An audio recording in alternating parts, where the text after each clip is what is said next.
going to be different DNA? I'm not exactly. You were saying. Well, there's no way, Vinny, to say that it's alien DNA. It's going to establish what alien DNA looks like. What we're going to be able to tell from this test is how far away from human DNA this DNA lies in terms of change. In other words, right now we have recovered the entire human genome. We have basically all 3 billion base pairs, all 25,000 genes, that make up the chromosomes. We have the whole package, same for chimps, same for gorillas, and soon it will be same for Neanderthal.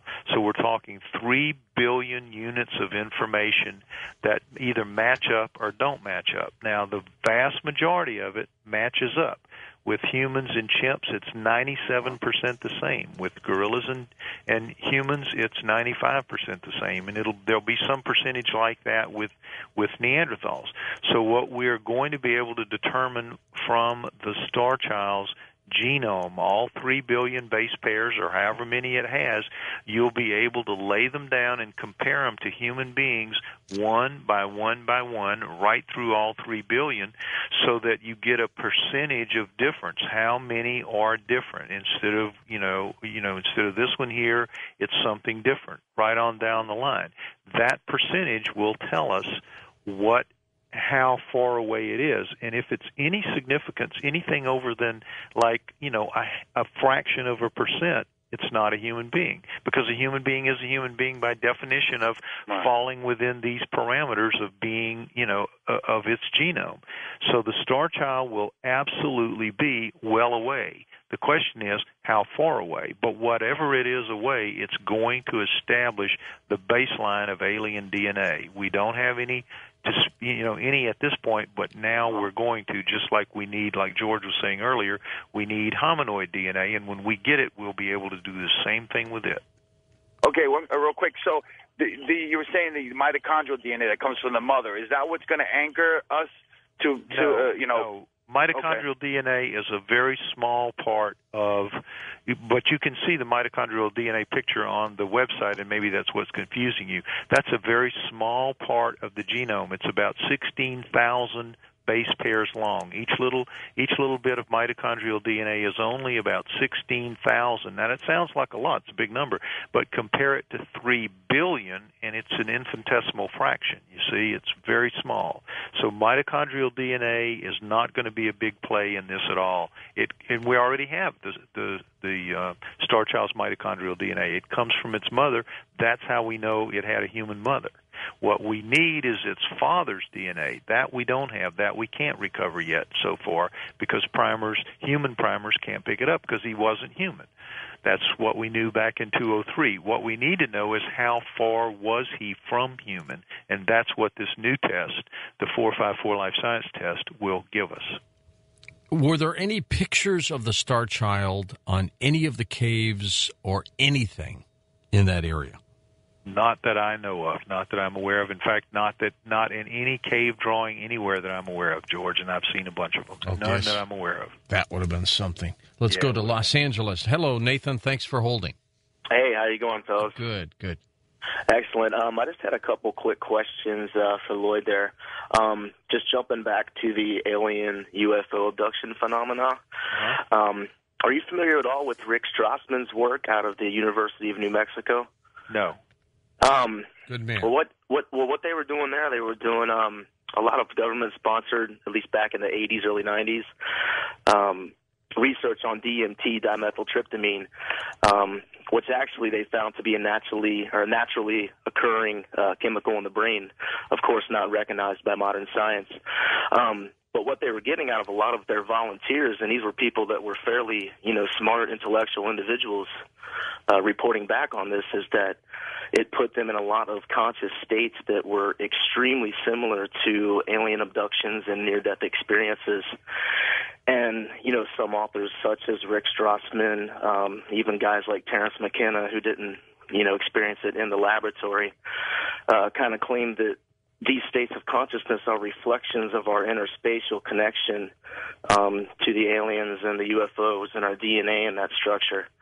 So basically, I was just wanting to know, especially with science and religion casting out the alien reality as much as they do the state of psychedelics in our society.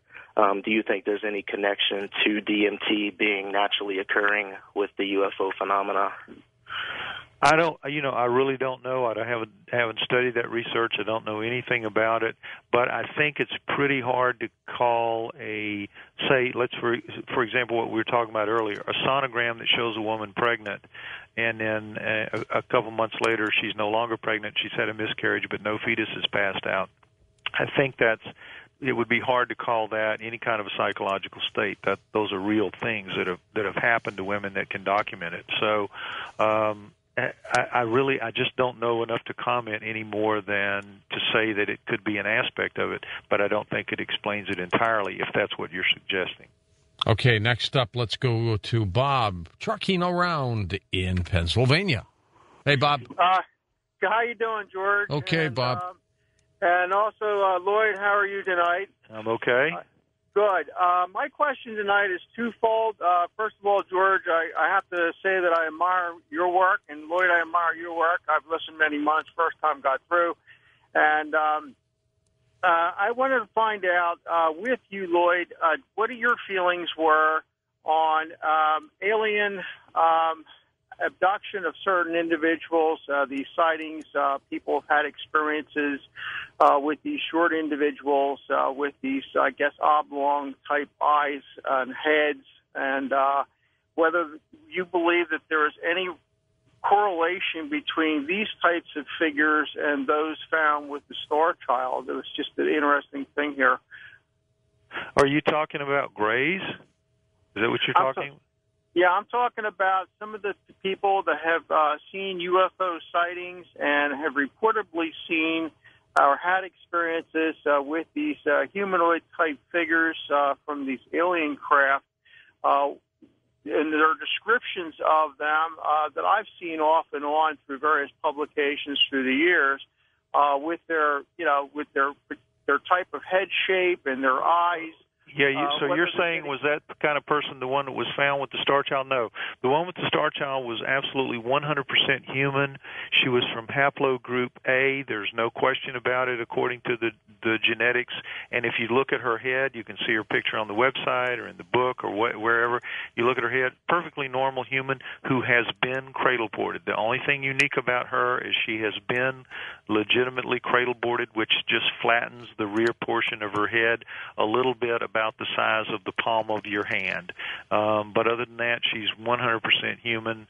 Nothing unusual about her beyond that. Okay, that was my question. And you indicated earlier in your show, Bell Lap. I missed that point on your book. The book can be obtained through, the hardback can be obtained through Bell Lap Books. BELLLAP, like the end of a race, the Bell Lap, BELLLAP. Books.com, belllapbooks.com. That's for the hardback. If you want the paperback, that's the collector's edition hardback. The paperback version, just go to Amazon or any of the online outfits that do it, Barnes & Noble, whatever, but I just say Amazon because, that's where everybody goes. But if you want the inscribed, and by the way, the hardback, obviously, I'm going to inscribe it to whoever gets it. I'll sign it to you, and that's how it works. You sign the hardbacks. The paperbacks, that's part of the deal. Amazon, and I don't sign those. You can't. It's too much. John in Atlanta, Georgia, east of the Rockies. Go ahead, John. Hey, Lloyd, George, great show. Thank you.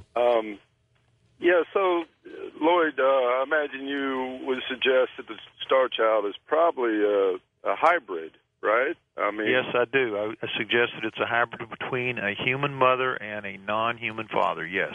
Yeah, in the alien abduction literature, you see accounts of abductees encountering their own children of all shapes and sizes, closer to more alien-looking, more human-looking. So there's probably all different kinds of varieties of hybrids that have been created by these entities that are coming here and taking people and keeping these hybrids. I would imagine that in this particular case, I guess they didn't take this hybrid and it stayed with the mother for some reason. The circumstances that surrounded her life We thought for a long time that the human female, we know it was a female, found with the Starchild, with its arm. In other words,